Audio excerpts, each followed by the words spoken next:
So in addition to the Cocchi, I'm using a Ketel 1 vodka and a Plymouth gin. We start off by peeling a lemon. Just get a regular potato peeler and cut a nice long strip. Put that to one side. And then we're going to cut a diamond shape.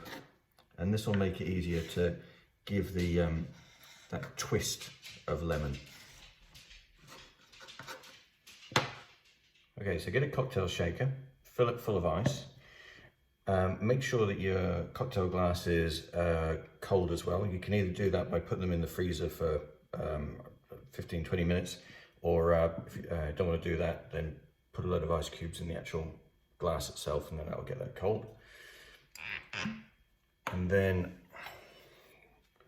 we've got ourselves about a quarter measure of Cocchi, so it is best to go less with this than too much, otherwise it'll make it quite sweet. And then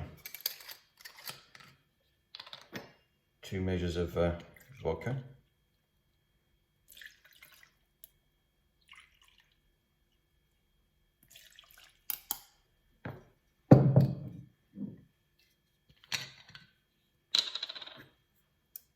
Take 3 measures of gin.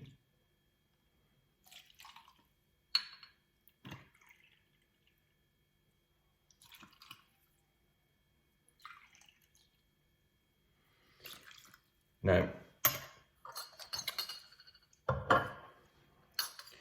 you can obviously shake it, because everybody's heard about the shaken and stirred. Now, what that does though is that breaks up the ice cubes.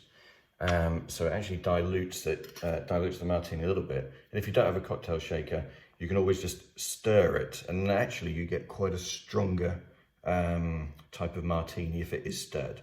But I'm going to shake it.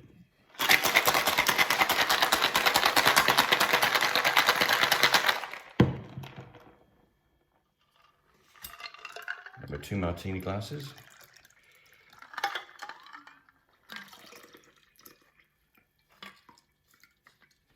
Top them up.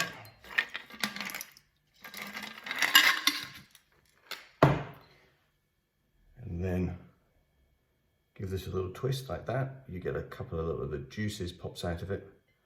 And there you have a vodka martini, Vesper Martini.